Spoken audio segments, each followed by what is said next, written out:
Avec cette nouvelle vidéo, nous faisons le point avec vous aujourd'hui sur cette nouvelle réglementation sur la protection des données personnelles qui vous concerne aussi bien vous que vos patients.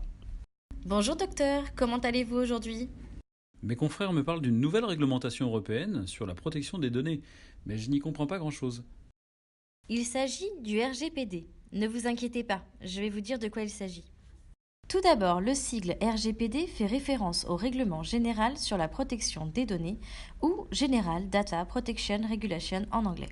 Il s'agit du texte de référence européen en matière de protection des données personnelles pour les résidents de l'Union européenne, abrogeant ainsi la précédente directive du 24 octobre 1995 et applicable dès le 25 mai prochain.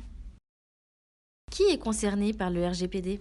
Toute organisation ou organisme, qu'il soit en Union européenne ou hors Union européenne, est concerné, dès lors qu'il traite des données personnelles d'un résident de l'Union européenne. Ce règlement est applicable quelle que soit leur taille, leur secteur, qu'ils soient publics ou privés, comme par exemple des entreprises, des sous-traitants, des organismes publics ou encore des associations.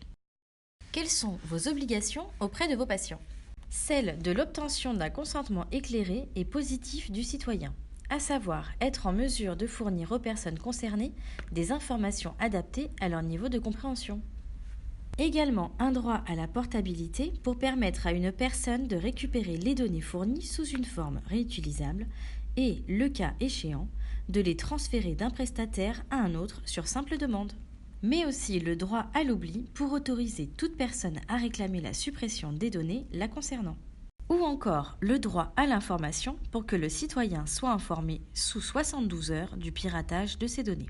Et enfin, un système de protection des mineurs de moins de 16 ans pour que la collecte de données personnelles nécessite un accord parental systématique.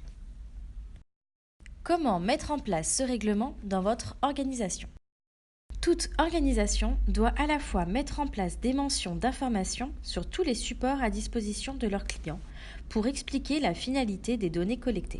Mettre à disposition dans un même temps un formulaire de contact pour que les personnes qui le souhaitent puissent accéder à l'ensemble des informations qui les concernent. Dans certains cas, demander l'accord des personnes et leur donner la possibilité de retirer cet accord, mais aussi mettre en place des mesures de sécurité à adapter en fonction de la sensibilité des données. Dans un second temps, analyser l'ensemble des fichiers et documents qui contiennent des données personnelles et élaborer un registre des traitements.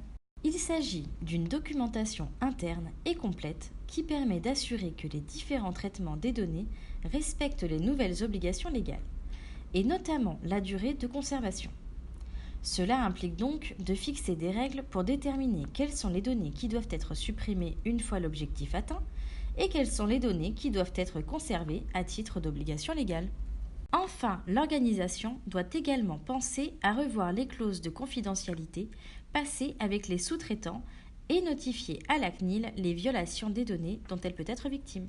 Les sous-traitants d'une organisation sont tenus, au même titre que cette dernière, de respecter des obligations spécifiques en matière de sécurité, de confidentialité et de documentation de leur activité, et ont notamment une obligation de conseil auprès des clients pour le compte desquels ils traitent des données.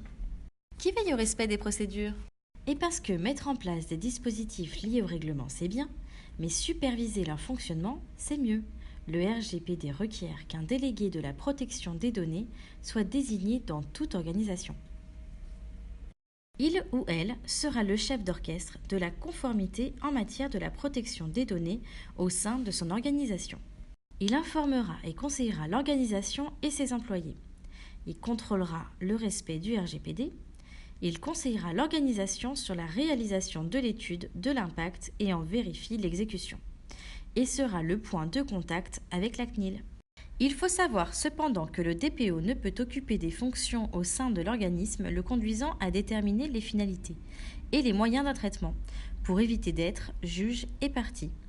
Par exemple, il ne pourra donc pas être directeur général, directeur financier, responsable du département marketing, etc.